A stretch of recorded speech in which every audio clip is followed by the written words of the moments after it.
Hey there, Grumpy Old Fart here. This is a compilation video of some of my greatest hits. Hope y'all enjoy them. Giants. The reason that I do these is to give younger dungeon masters a little bit of advice to help make their games a little more enjoyable, give them a few ideas, that kind of thing. I do a plethora of AD&D video stories, AD&D hacks for players who want a little edge here and there. And the whole point is I've been playing this for a long time, more than 40 years, and running it for more than 40 years. And I enjoy it, and I want to make everybody else have fun too. You know? I want to give everybody else the opportunity to have fun playing this game. And the more fun, the better. So here we go. I'm doing a video on giants. One of the most prolific creatures in all of mythology is the giant. They are prevalent in legends all around the world and are even mentioned in the Bible. So there's some legitimacy to them. In Advanced Dungeons & Dragons, there are many different varieties of giants. They are listed in the Monster Manual, Monster Manual 2, and the Fiend Folio. By size and hit dice, I'll list them here. Storm Giants are 21 feet tall. They have 15 plus 2 to 7 hit dice. Their alignment is chaotic good. Fog Giants are 18 feet tall. They have 14 hit dice, and they are neutral in alignment. Cloud Giants are 18 feet tall as well. They have 12 plus 2 to 7 hit dice, and they are neutral as well. Frost Giants are 15 feet tall. They have 10 plus 1 to 4 hit dice, and they are chaotic evil. They're the biggest of the evil giants. Mountain Giants are 14 feet tall. They have 12 hit dice, and they are chaotic neutral in alignment. Fomorian Giants are 13 and a half feet. They have 13 plus 1 to 3 hit dice, and they are neutral evil. Ettins are not true giant types. I list them here because they are so much fun to run against player characters. They have 2 heads, and they are really tough to beat. They're 13 feet tall. As I said, they have 2 heads, 13 plus feet tall. They have 10 hit dice. They are chaotic evil. Fire Giants are 12 foot tall. They have 11 plus 2 to 5 hit dice, and they are lawful evil. Stone Giants are 12 foot tall as well. They have 9 plus 1 to 3 hit dice, and they are neutral. Furbolgs are 10 and a half feet tall. They have 13 plus 2 to 7 hit dice. They're very tough. And they are neutral, but they kind of tend towards chaotic good. Furbolgs, I actually had an ally one time in a game as a Furbolg. He was the ally was a Furbolg. I was running a human. Hill Giants are 10 and a half feet tall, same as Furbolgs, but they only have 8 plus 1 to 2 hit dice. They are chaotic evil. Verbeegs are 8.5 to 10 feet tall. They are 5 plus 5 hit dice, and they are neutral, but they tend towards evil. So those are the giant types. Now, some giants are smart but can be tricked. Some are just plain stupid.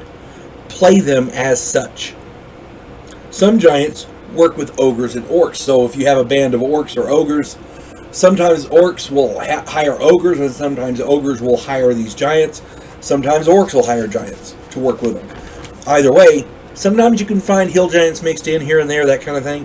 Just read the descriptions. You'll figure out which ones like to work with who. One of the mistakes that many dungeon masters make is running giants in their game is to think of them as just large people.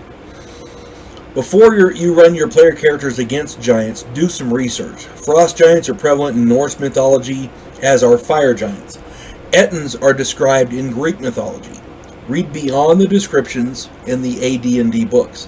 The books, the game books, the AD&D books, the Monster Manual and the Fiend Folio and the Monster Manual 2, they give pretty good descriptions, but there's always more information you can research. Each giant type has their own culture and their own personalities. They have their own wants, needs, and goals. Playing giants simply as big people robs your players of a singular experience and stymies your game of its full potential.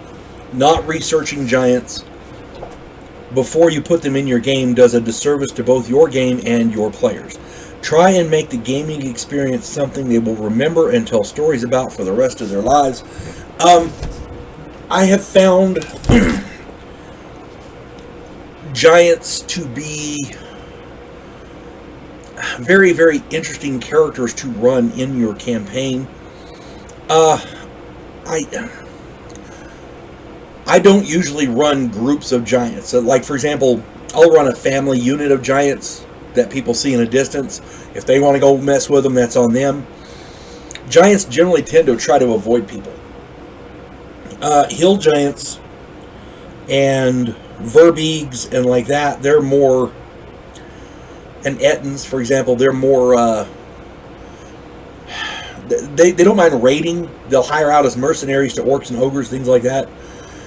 They're more of the miscreant types, for lack of a better word. And so when you run them, you have to run them accordingly. You have to, if you run into a bunch of them, if your group runs into a bunch of those things, they better be pretty well prepared. I wouldn't run anybody into a giant unless they were at least 6th level minimum, but that's me. And tribes.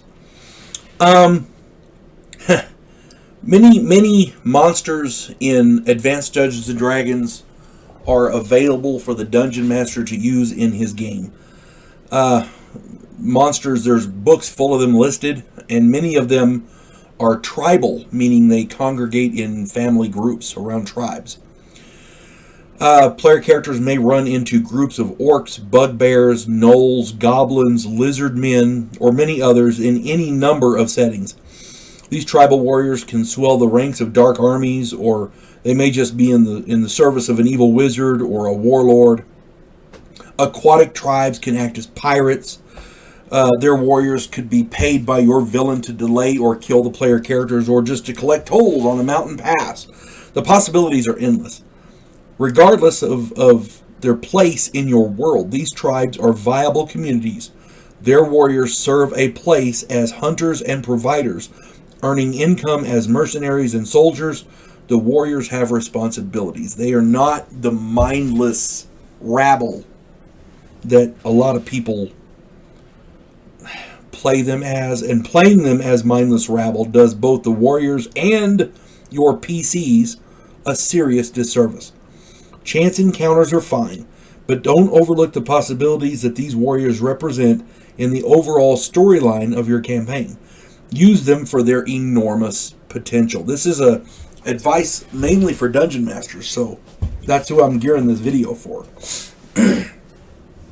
I'm listing them here. I'm trying to list as many of them here as I can in order of ascending hit dice from lowest to highest. And I'm including only the ones native to the prime material plane, because there's other ones out there. I'm not listing anything with less than low intelligence, so that there's a mindfulness to their tactics. And I'm not listing solitary creatures, just the tribal monsters. Kobolds have 1 to 4 hit points and they're lawful evil. Nixies have 1 to 4 hit points. They are neutral. Pixies have 1 to 4 hit points. They're neutral. Muck Dwellers have 1 to 4 hit points. They're lawful evil. Germalanes have 1 to 4 hit points. They're neutral evil, but they have lawful tendencies. Grig have 2 to 5 hit points, and they are neutral with good tendencies. Brownies have a half a hit die, and they're lawful good. Atomies, Atomie, Atomies, have a half a hit die. They are chaotic neutral, but they have good tendencies. Vilstrak have 1 to 6 hit points. They're neutral with evil tendencies. Halflings have 1 to 6 hit points, and they're lawful good. Halflings are like hobbits, basically. I don't think they could use the word hobbit, but anyway. Some sort of a legal thing. Goblins have 1 to 7 hit points. They are lawful evil. Buckons have 1 minus 1 hit die, and they are neutral. Mites have 1 minus 1 hit die, and they are lawful evil. That means 1 hit die minus 1. So it's a D8 minus 1. Snaiads have 1/-1, and they are neutral. Dwarves have 1 hit die, they're lawful good. Gnomes, 1 hit die, they're neutral to lawful good. Orcs have 1 hit die, they are lawful evil. Orcs are the kind of the old standby in most D&D games. Sprites have 1 hit die, they are neutral with good tendencies. Bullywugs have 1 hit die, they are chaotic evil. Gibberlings have 1 hit die, they're chaotic neutral. Tasloi, Tasloi, Tasloi, are 1 hit die, they are chaotic evil. Dark Creepers have 1/+1 hit die, they're chaotic neutral. Hobgoblins have 1/+1, and they're lawful evil. Mermen have 1/+1, they're neutral. Elves have 1/+1, and they're chaotic good. Wild elves are 1/+1 as well. They are neutral with chaotic tendencies. Gripply have 1/+1, they are neutral. I'm just going to go and list the names because the hit dice, there's a lot of varied ones. Durgar have 1/+2. Valley elves are 1/+2. Aarakocra, Aarakocra, Aarakocra, 1/+2. Norkers, Quaggoths, they are both 1/+2. Formians are 1/+1 to 6/6, so there's quite a variety there. Mongrel men are 1/4. Myconids are 1/6. Vegapygmies are 1/6. Quicklings are 1.5. Troglodytes are 2. Ice trolls are 2.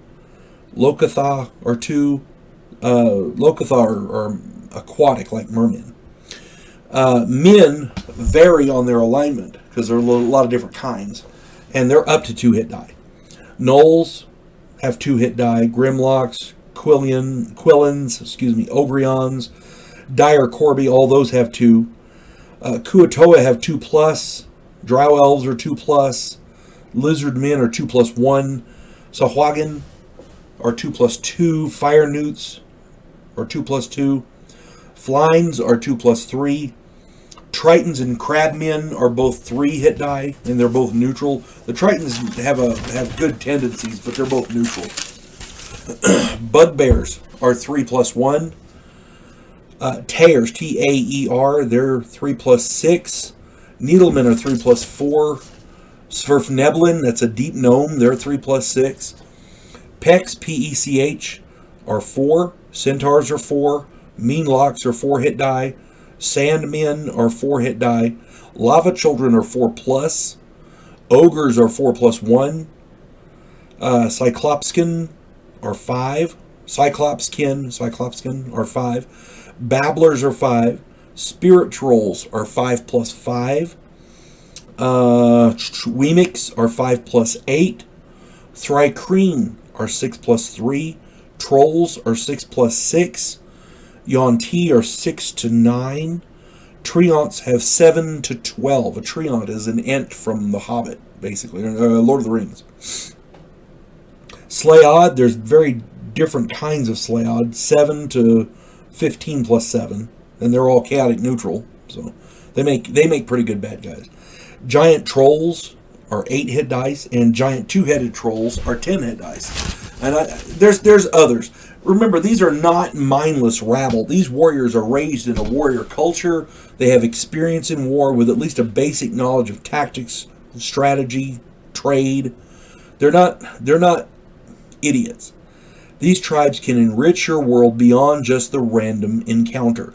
As a dungeon master, you need to find people to populate your world with, and some of these tribes make pretty good citizens of your world. I'm not saying they're honest tax-paying people, but they may just be thieves and bandits. But you never know. It's up to you. It's your world. When you listen to this video, you can list out the creature type and the hit dice, and that will give you an idea of which ones to use against your players. Then you can look them up and see if they fit into your world. This is by no means a complete list, but it's a pretty good start. Hopefully it gives you guys a hand. And remember, your players rely on you to create a world for them to play in. a few quick maps and jotting a few notes down sometimes doesn't get it done, especially if you're planning on a long campaign. Definitely make more areas to your world for your players to explore. And when they go into these new areas, there have to be people there or something there to contend with. Sometimes these tribes make pretty good contentious adversaries. Some of them may even be good trading partners. You never know. All I'm saying is, don't underestimate the tribes. If you treat them as mindless rabble, that's what the players see. And sometimes these tribes can be so much more. I hope you, and again, I'm not trying to tell anybody how to run their game. I'm just saying this is advice. I've used this. I use this in my games, and it works pretty well. I'm just trying to help you with your game because I've been doing this a damn long time. One of the most diabolical creatures to ever walk any planet in any game. Men. As a dungeon master, one of the most important aspects you can instill in your game is a healthy amount of skepticism when dealing with non-player characters. Most such encounters are in villages and in towns. Most NPCs are going to be shopkeepers, farmers, blacksmiths, and other laborers. The vast majority of these are going to be hardworking people trying to make a living and feed their families. The worst thing that the player characters will have to deal with from them may be some price gouging and maybe a little bit of petty theft, but nothing serious. Then there are the monsters. Not all monsters come with tentacles, fangs, claws, and wings. Some monsters hide behind the facade of guardsmen, evil kings, anti-paladins, evil clerics, wizards, or thieves. Those encounters are bad enough. But this video is dealing with encounters with men outside villages and towns. Here's where the real dangers exist. In most D&D worlds, the settled, civilized areas are exactly that, civilized. When you're in a town, there's guardsmen, there's law and order. You know, it may not be the law and order you're used to here in America, but if you steal something, the guards are going to thump you. If you do it enough, they'll take more drastic action. If you kill somebody, you stand trial for it, whatever that legal system is. When you're out and about between the cities, out in the frontier or outside of civilization, this is where the real dangers exist. Men are found in the Advanced Dungeons & Dragons Monster Manual on pages 66 through 69. Merchants and pilgrims are listed on page 69. Those are the most peaceful ones that are listed as monsters. The rest of the entries listed on these pages comprise potentially the most dangerous monsters in the game. The men listed in this section: bandits, brigands, berserkers, buccaneers, pirates, cavemen, tribesmen, dervishes, and nomads, are potentially dangerous because they belong to a group that is at the top of the food chain. Dragons, orcs, undead, drow, reptiles, hobgoblins, hydras, gargoyles, dinosaurs, and the like are dangerous, to be sure, but we know they're dangerous. Their dangers are obvious. Men can pretend to be friendly and then betray the player characters. Men can think like the player characters. Men can use tactics, military tactics, and strategy. They can reason out what the player characters will do in a given situation. Men can have a plethora of motives besides hunger and treasure. When you're dealing with men, you get into politics. You get into treasure hunts and outright greed, and it's ridiculous. To the best of my knowledge, men are the only species in the game who enslave other men. Orcs don't generally make slaves of other orcs. Elves, dwarves, and humans, yes, but other orcs, no. You see what I'm saying? Men have political motivations congruent with the player characters. Certainly dwarves, elves, drow, and even orcs have their own political motivations, and some of them very, very crude, of course. But only men are motivated by politics that encompass other men. The evil king can hire bandits, brigands, buccaneers, dervishes, nomads, and even tribesmen to further his ends. The The evil king can even hire orcs and other humanoids as such. But orcs cannot or will not hire men. See what I mean? Men understand men better than other monsters and races. This, by definition, makes them more dangerous. What all of this boils down to is that men are much more useful as villains because nobody does evil like human beings do. A pack of wolves isn't evil. They're hungry. They won't fuck each other over for a few coins. Men will want the player character's gold, valuables, magic items, and other gear. Killing them is the means to get it. Player characters that survive can be sold into slavery or turned in for any reward that may be offered. Men plot and plan. Most monsters, like dragons and hydras and such, are rare. Men litter the landscape like grass, especially in settled areas with villages and towns. Bandits set up their area of operation in an area where convoys and wagon trains and like that go. Trade routes, things like that. Why? Because that's where the money is. The smart bandits set it up so that the guys, after they do their business and they're heading home, that's when they get hit. Because then you don't have to worry about selling stuff. They've already sold it. All you got to do is collect the money from the dead people. While most players envision running into orcs, dragons, and other monsters, statistically they are much more likely to run into men of some type. I recommend you not make all men evil and dangerous. If you make the vast majority of men peaceful and or helpful, it will lull the player characters into a sense of security. Then, when the evil men show up, the effect will be much more devastating. Also, if you use men as encounters too much, you run the risk of making your game boring. You never ever want to make your game boring. Don't be afraid of throwing in wolves, orcs, and the odd hydra from time to time. Kind of keeps the player characters honest. But again, for the most part, in a realistic world, and you want it to be as realistic as possible, men are going to be your go-to encounter. And the reason I say you want to make your world as realistic as possible, because there's magic. If everything in the world is magic, magic loses its interest. It becomes less impressive. If your world is more realistic, when somebody does magic, it's actually impressive. You see what I'm saying? There's mystery to it. There's, ooh, what did he do? You know, that kind of thing. Now, years ago I ran a game where the player characters were pursued by an evil commander and his company of fighters. One of the player characters apparently had an item which located a map that the commander wanted, for whatever reason. The player characters had no idea he had it. The player didn't know he had it. The pursuit lasted months. Okay?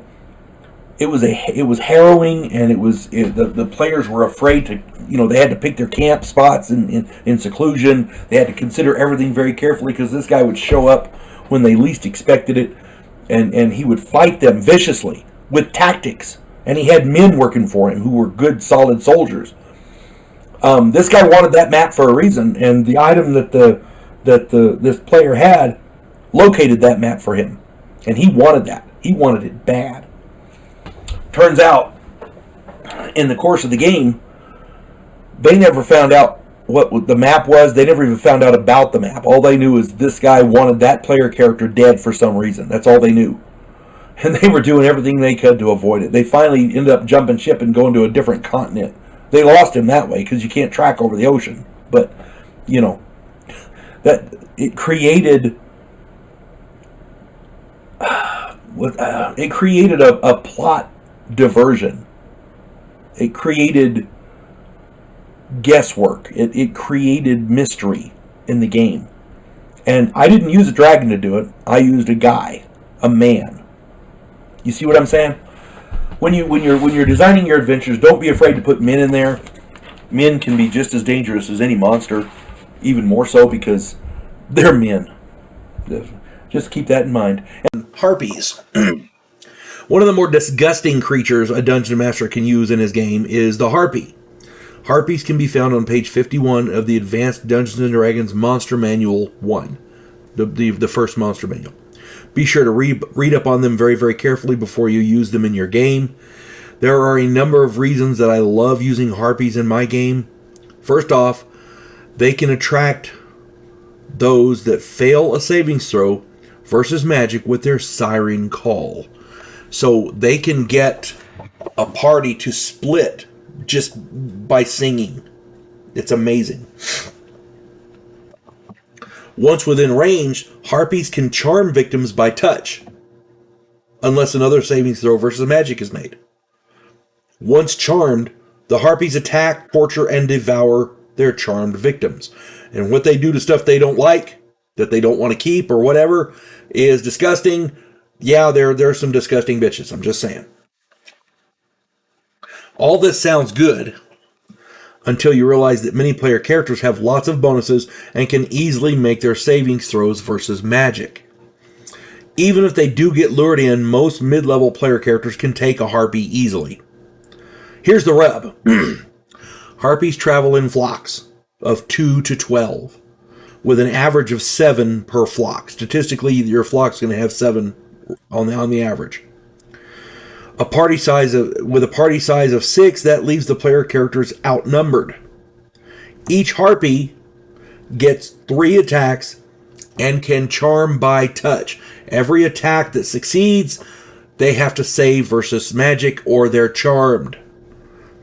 It is exceedingly easy to charm an entire party with an average flock of harpies. You see what I'm saying?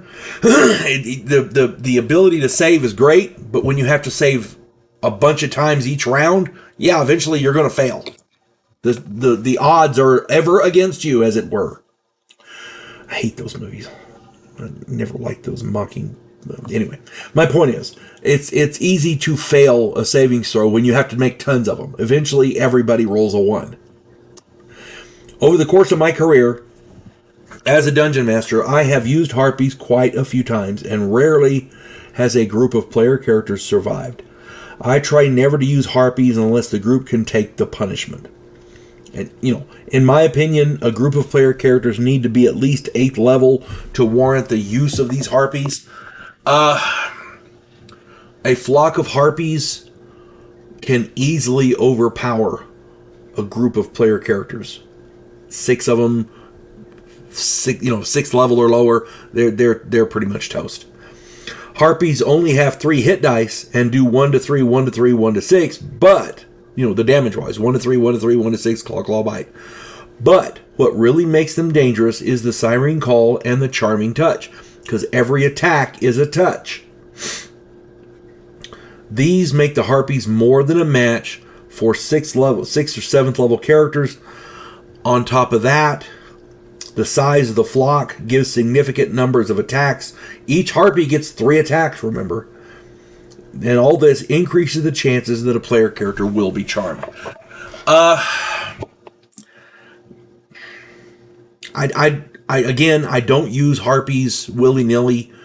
They don't look like much on paper, but when you put them in, when you run them properly and put them in a setting where they can divide a group and take them on a little bit at a time, or if the entire group attacks at once and there's a decent sized flock, better than average sized flock of harpies, the player characters are going to have a hell of a time, because once one of them is charmed, he's out of the fight and he's going to be devoured.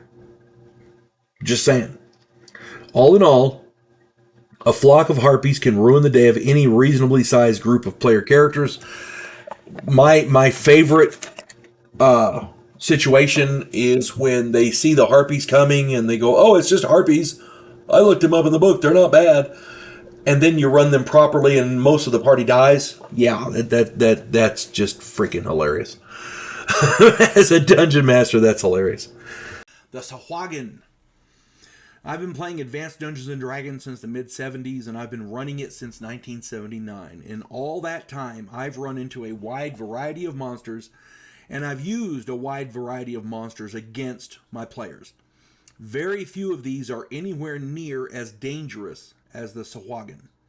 Sahuagin can be found on pages 84 and 85 of the Advanced Dungeons & Dragons Monster Manual.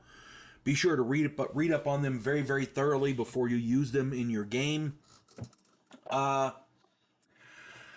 These things are one of the nastier critters. Sahuagin are the scourge of the coastal areas and seafaring shipping in any world.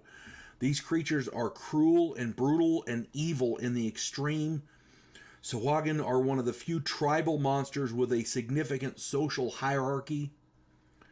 In my opinion, the thing that makes these creatures the most dangerous is their high intelligence. Sahuagin will attack with cold, calculating efficiency. They plan, they scheme, and they have goals.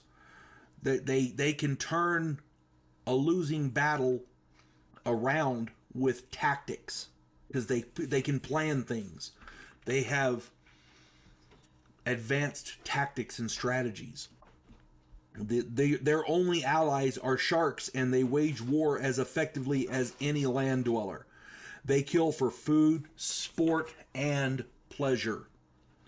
As a dungeon master, you need to play the Sahuagin as sophisticated and complex monsters. They are sadistic and brutal, to be sure, but they also have Machiavellian qualities. Playing them as mindless or cookie-cutter henchmen does a disservice to both your game and your players. They are more than mere orcs or bandits. They're not looking at... Yeah, they'll take your valuables, but they're more interested... They have higher, loftier goals. You see what I'm saying? It's also well worth noting that there is a special duality with this Sahuagin society. The males are the fighters, and the females are the clerics. I assume there's some overlap there, but for the most part, it's a male-female dichotomy. Religion dominates their society, and they are devil worshippers. They are quintessential devil worshippers. Their civilization is patterned after the 9 planes of hell. So keep that in mind. All in all, the Sahuagin, and by the way, there is a plethora of devils to worship. They don't limit themselves to just one. It's not like they all worship Asmodeus. There's a plethora, okay? And I would assume that there are cults within cults, and cults within, the cults within their society, and cults within cults. So, yeah, and they're all vie for dominance, just like in the 9 planes of hell. All in all, the Sahuagin can be utilized as more than just thugs. I designed an entire campaign arc around one of their subsea communities. The players had to sneak through and explore a cave network to locate the mystical MacGuffin of problem solving. I don't recall exactly what it was. I've run quite a few. However, that arc lasted several months and cost the lives of 3 player characters. One of their obstacles was the fact that they had to get down to the community to sneak through it, and it was a very enjoyable arc. They had a group of Sahuagin led by an evil cleric chasing them. It became very, very dicey for quite a while. These Sahuagin are, again, more than just thugs. They have a plan. There's a hierarchy. They want to get ahead. Some of them are avaricious. Some of them are power hungry. Just keep in mind, just do your research on them before you use them in your game, and play them accordingly. Because if you run them as just another monster by the side of the road, as it were, yeah, you're missing out. Kenku. I've been playing Dungeons & Dragons a long, long time, since the mid-70s. And during all my years of playing Advanced Dungeons & Dragons, I've run across all manner of creatures, both friend and foe. I've only run into Kenku twice that I can recall. The first time was when our group needed a guide, and we hired what we thought was a mute tribal barbarian to lead us through a mountain pass. It ended up costing us most of our valuables as the Kenku robbed us blind, and of course we ended up lost. So, the second time was when our group was tasked with delivering a ransom to retrieve a kidnapped merchant. We delivered the ransom and got the merchant back, but by the time we'd return home, all of our personal valuables were gone. Yeah, Kenku can be quite mischievous and quite... okay, they're thieves. Let's just call it what it is. Kenku are mischievous creatures who prefer to target humans and other humanoids for pranks, kidnappings, for ransoms, and for general practical jokes. They will go to great lengths to cause mayhem. Kenku can be found on page 56 of the Advanced Dungeons & Dragons Fiend Folio. Be sure to read up on them very, very thoroughly before using them in your game. Kenku are one of the few creatures that I have never used in my games. I gotta be honest with you, I think that may change. Kenku have excellent fighting and thieving abilities, as well as a plethora of innate abilities, starting with shape change. Not only are they great at disguise, but they can also shape change. As they age, they gain hit dice, and as they gain hit dice, they gain magical spell capabilities, and also more innate abilities. These innate abilities include invisibility and call lightning, so they can look like somebody else, and worst comes to worst, they can become invisible. And if you still find them and you're still trying to get them, they can defend themselves quite well with call lightning. It can be quite nasty. And I must say, after doing the research for this video, I'm looking forward to using them in my games. The mischievous pranks made possible by their various abilities should prove enjoyable. My mind is awash with the possibilities of how to work them into the storyline.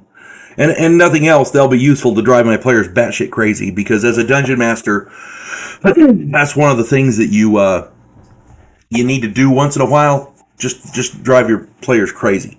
Not viciously, but just to keep them on their toes, to keep them honest. You know what I mean? The Kenku's ability to fly away, because they can fly as well, they're actually bird people. They will prevent retaliation and help to stymie the players further. So there's a variety of different ways that you can use a Kenku. And because of their mischievous nature, they're more than willing to go out of their way to do weird things just to make your players crazy. It should prove fun as hell to run, and as far as your players are concerned, unless they figure out what they're up against, it's going to be more confusion than anything else, and that's a good thing. Unless you're outright trying to kill them, confusion is a good thing. A little confusion goes a long way in your game. Making sure that your players aren't 100% positive of what's going on will keep them. It'll keep them guessing, and it'll keep them from becoming too full of themselves. I've had players who, once they figure out what's going on, they know exactly what they're doing, and they immediately go do it. And it can ruin a game.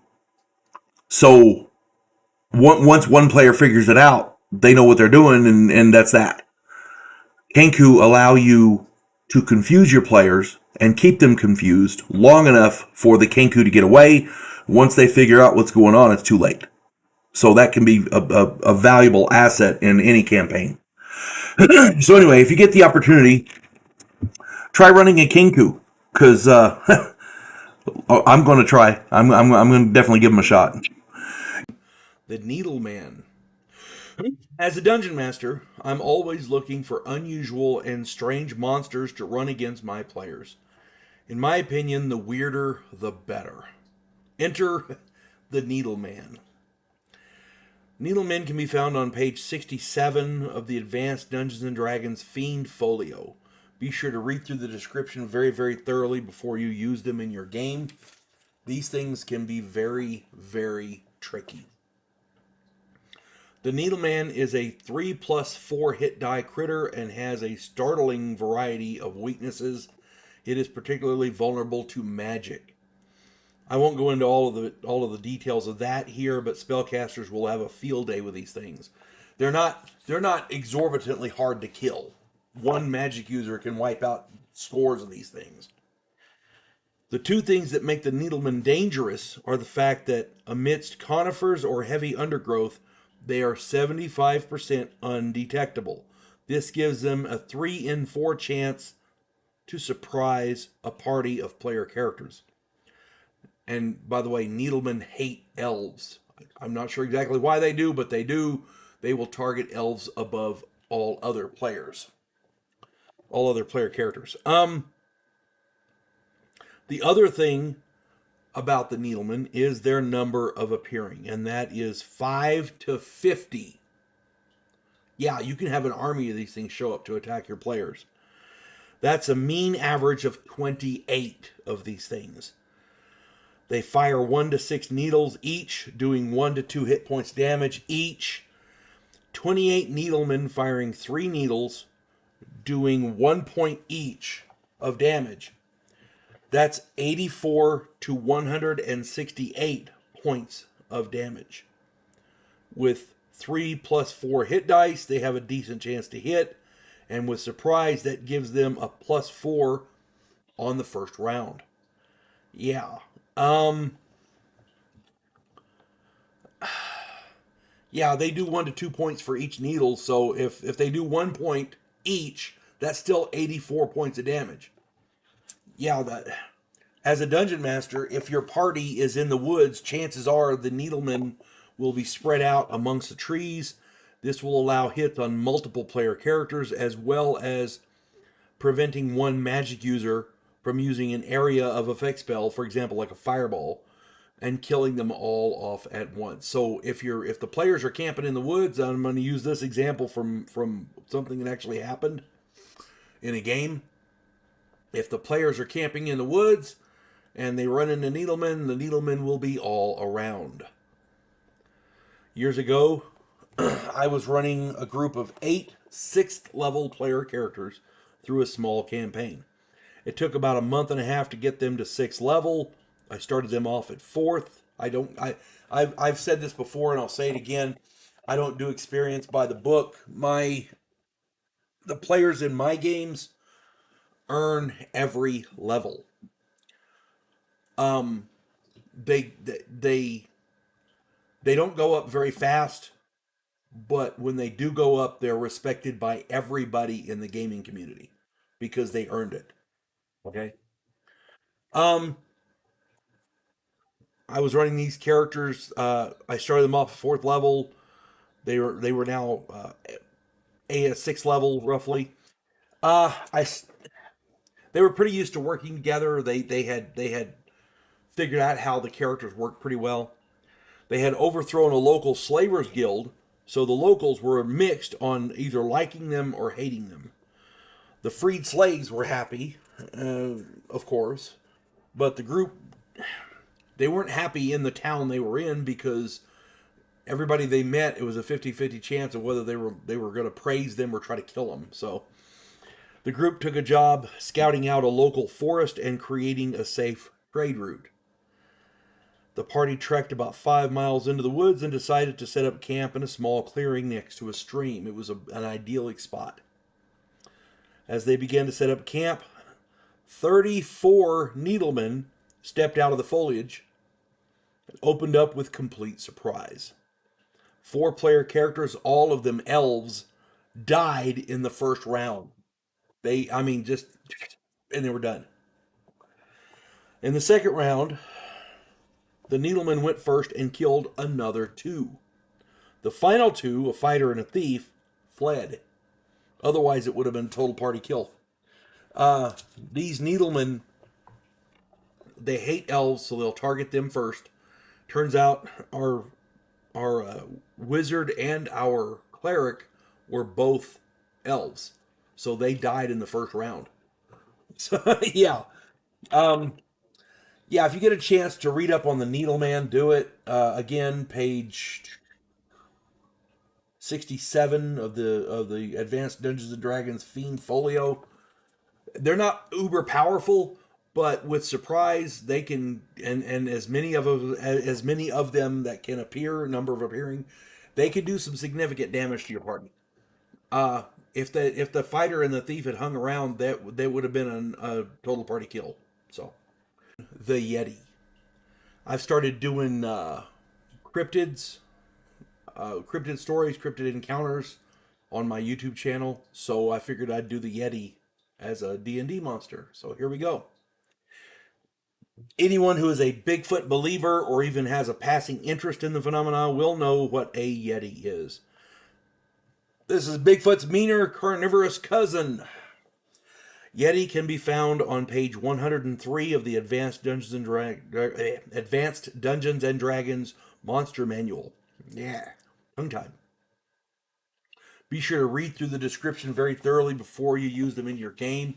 There's a lot about these creatures that they're not just your average, hack and slash thug type characters. You gotta put some thought into them. Because Yeti blend into their surroundings very well, they are nearly invisible beyond 30 feet of their prey. So unless you get right on them, it's hard to see them.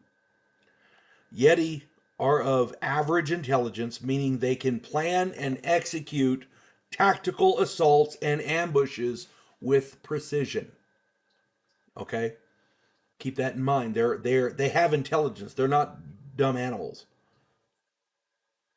They have, intelligence. Be sure to note that the number of attacks and the attack methodology in the description are not exactly normal, so keep that in mind. Any victim surprised by a Yeti must make a savings throw versus paralyzation, or be rigid with fright for 3 melee rounds. This gives 2 rounds of automatic hits as well as the chilling squeeze. The chilling squeeze does 4d6 plus 2d8 total damage for a total of 6 to 40 points of damage. In normal combat, a critical, natural 20, means that the Yeti has grabbed and squeezed the victim. If they're paralyzed, then they automatically get the squeeze. So, yeah. The number appearing is only 1 to 6, because there's not a whole lot of these things. But that means it's probably a family unit, meaning father and sons and daughters. The females, the adult females, are usually back at the lair, with the young ones, as it were. So the father and the sons and daughters will go out and forage for food, find food, bring it back. Again, average human intelligence. Okay, they're not stupid. They're not, they're intelligent, thinking creatures. Yeti are very fond of human flesh. They are not the gentle giants that you see in Harry and the Hendersons. These guys live in areas where there's not a lot of vegetation. They're ideally in our world, they're from the Himalayan mountains, the Himalayas. There's not a lot of vegetation up there. So, yeah, they have to be carnivorous. Because Yeti are intelligent and like to eat people, as a dungeon master, I suggest running them accordingly. 1 to 6 Yeti can spot a group of player characters trekking through the snow. They can bury themselves in the snow or otherwise hide themselves. Since cold doesn't really affect them, they can, they are vulnerable to heat, like fireballs and things like that. But cold doesn't really affect them. They're acclimated to it. When the group draws into the kill zone, they can spring their trap. They can bury themselves in the snow and lay there, and when the group gets close, they jump up and attack. Just such a thing happened to a group of player characters I was part of in my friend Gerald's game. Gerald is a devious so-and-so. He runs a great, great game. The Yeti... These Yetis sprung the trap, and everyone had to make savings throws versus paralyzation.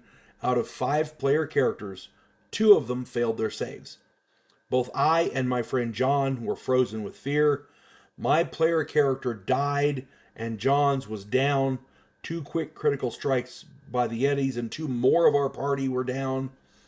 The last, a thief, turned and ran. There were 4 Yetis. One of them stayed behind to finish off the down player characters, while the remaining 3 Yetis ran the thief down and killed him. It was a total party kill. 3 of the 5-player characters never even got to roll initiatives. Yeah, Yetis can be badass if you use them properly. Uh, in my opinion, Yetis being acclimated to the cold, they're always going to be found in cold, snowy regions.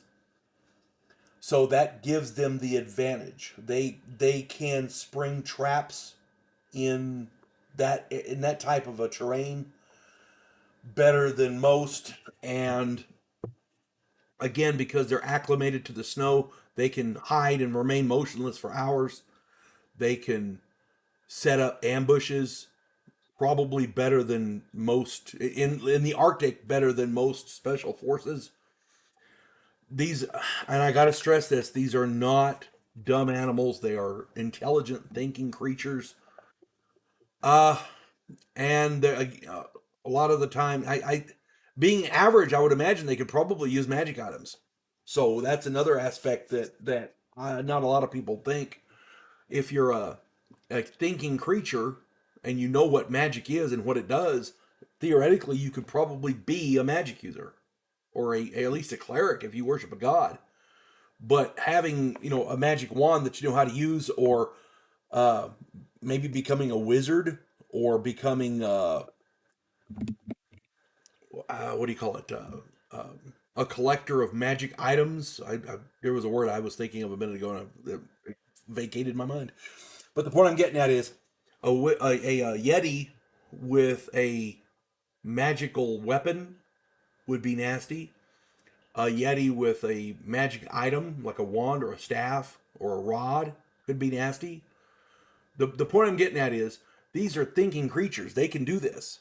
It all depends on how you run them in your game. And any idiot can fight a creature in the snow with fire. Sometimes you got to beef them up a little bit and just get Yankee. But before I get into that, if you enjoy my content, it would really help me out if you would hit the like button, subscribe to my channel, share my content on social media, and post a comment or two. Remember, I welcome your comments, even if you disagree with me. If you enjoy a good book, check out my author page on Amazon. My pen name is H.L. Anderson. If you can find, you can find all of my books there, and I like to think I write good stories that make you think. I wrote a 3-book Western series, a science fiction Western series called Drifters. I wrote a fun story about a house in New Orleans where the monsters all hang out, the house off Farrago Road. I wrote a political fantasy called The Righteous President, and I have a 2-book. I'm going to make it into a series, hopefully, but right now there's only 2 of them. The first one is Vanguard 1. The second one is Task Force Terminus. It's set in the future, science fiction. It's a study of humanity from an alien perspective. Check them out. I hope you enjoy them. But now, on with the video. The Githyanki. As a dungeon master, I'm always looking for different sorts of monsters to run against my players. One of the more interesting of the monsters in the game is the Githyanki. Githyanki can be found on page 43 to 45 of the Advanced Dungeons and Dragons Fiend Folio. I suggest you read through the description of these beings very carefully before you use them in your game. Also note the special relationship and the warfare between the Githyanki and the Githzeri. The Githzeri can be found immediately following the Githyanki in that same tone. Githyanki are powerful fighters and magic users, and sometimes illusionists. There are no Githyanki rangers, monks, druids, or assassins. No mention is made of clerics or thieves. This is perhaps a loophole to create individualized Githyanki, maybe different types of Githyanki within your campaign. These may possibly be story hooks or some sort of trope that you can use. It's what I like about Advanced Dungeons and Dragons is there's loopholes. You can change the story to make it what you want. Not everything is ruled and regulated to death like it is in later editions. Githyanki are a well-organized theocracy centered around their worship of a high-level Lich Queen. And again, no mention is made of clerics, which begs the question, if it's a theocracy, how do they worship a Lich Queen? You see what I'm saying? That it's possible that there are no clerics because this Lich Queen is not actually a god.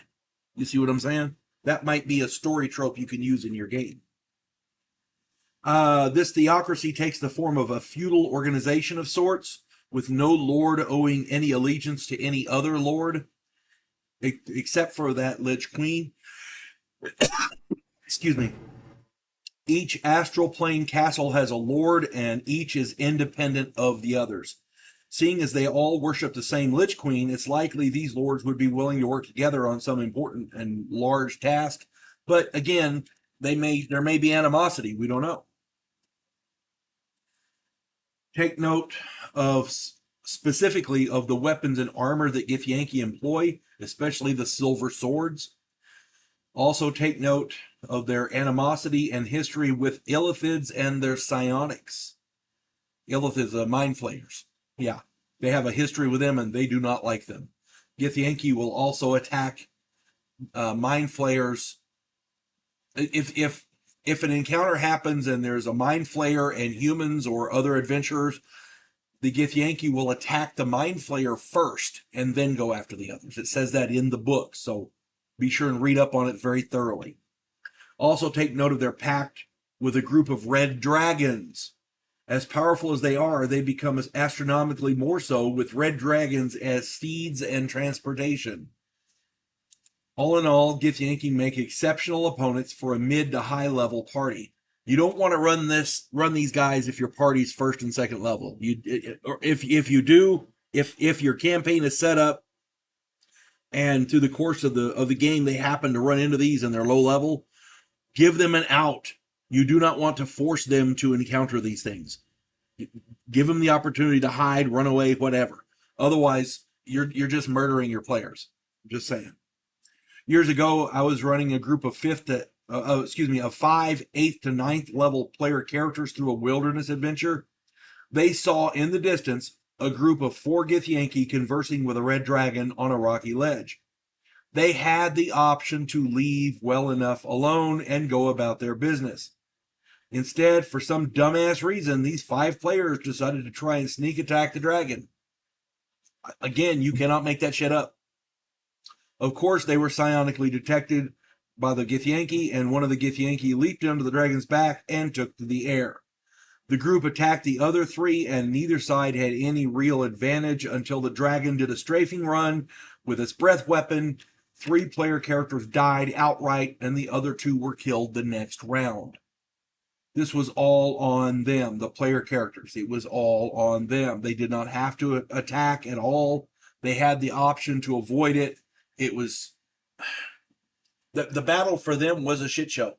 And several of the players got upset with me, and I said, I never told you to attack them. I mean, if you see 4 strange-looking creatures talking to an ancient, huge red dragon, or at least a large red dragon, any kind of red dragon, and you're only 8th or 9th level, there's 5 of you, you don't attack it. I mean, oh look, he's got a nuclear weapon, let's attack him.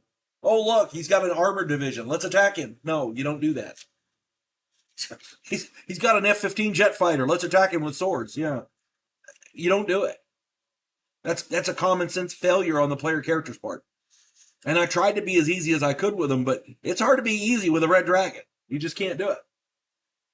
Githyanki are difficult to deal with at best and do not care for interference on their missions. They are serious tacticians.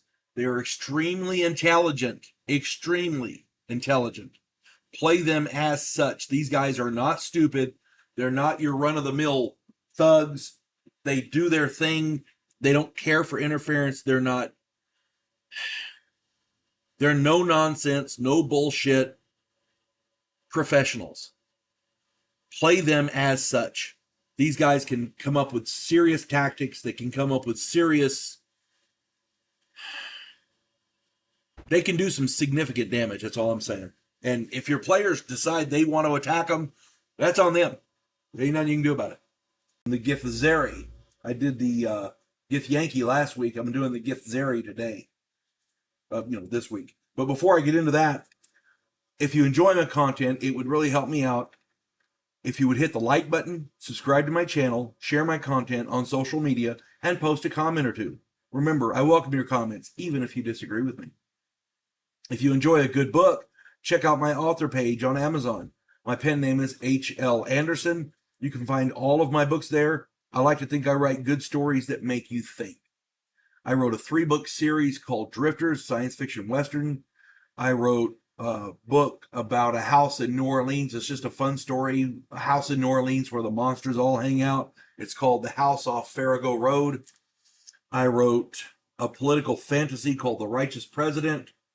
And I got the first 2 written. It's going to be a series. The first 2 are written. The first one is Vanguard 1. Second one is Task Force Terminus. It's set in the future. It's like space warfare. But it's a study of humanity from an alien perspective. And I hope you get my books, and I hope you enjoy them. Now, on with the Githzeri.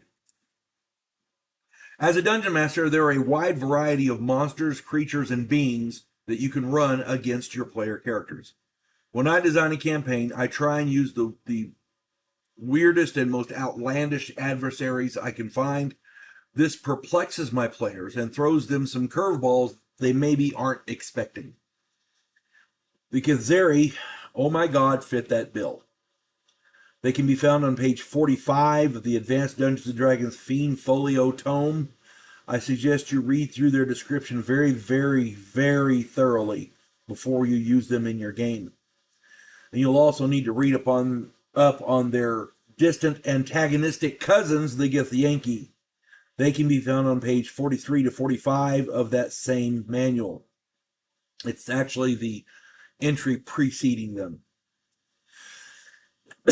These 2 races are intertwined from the root and share many commonalities. I would also recommend you read up on Mind Flayers, Red Dragons, Limbo, because that's kind of sort of where they're at. Just to be thorough. Githzeri are powerful psionics, just as the Githyanki are, but they are not as physically gifted. They do, however, possess a 50% magic resistance, which somewhat evens the scales.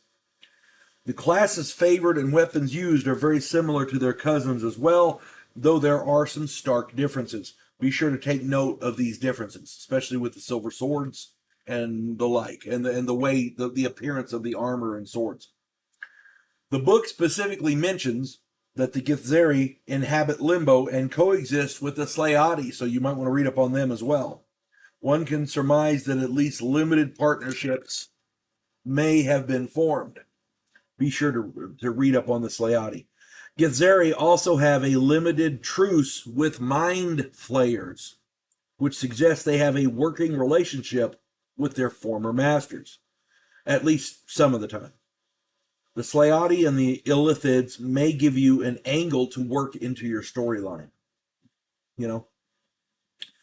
Another difference between the 2 is that whereas the Githyanki worship a Lich Queen, the Githzeri worship an undying Wizard King. Wizard with a W, Wizard King. This fighter magic user prevents Githzeri from surpassing 9th level of experience. If you want a reason to have the Githzeri rebel against this fighter magic user, this Wizard King, that might be a way to do it. Because if they get too high a level, he prevents them from advancing. That might do some animosity there, because I'm sure not all the Githzeri are happy about that. I believe the 2 species, Githzeri and Githyanki, are so closely interrelated, even though they are bitter enemies, that it's difficult to incorporate one of these into your campaign without the other one as well. Githzeri are well-organized military combat specialists, as are the Githyanki. Both are highly trained, tactical and strategic thinkers. Play them as such. They are no fools. They're exceptionally intelligent. Playing them as bandits or random wandering monsters does both the monsters and your players a significant disservice. These guys can plan and execute intricate strategies, and their tactics can be virtually Machiavellian. These guys are smart. Play them as such. Again, I hope you're enjoying the monster videos that I'm doing. I try to give different ideas on how to play monsters and give you ideas for different monsters to run in your games. If you're a player and you're listening to this, then yeah, it might give you some ideas of what to look for if you run into one of these. So, it works on both sides of the aisle, as it were.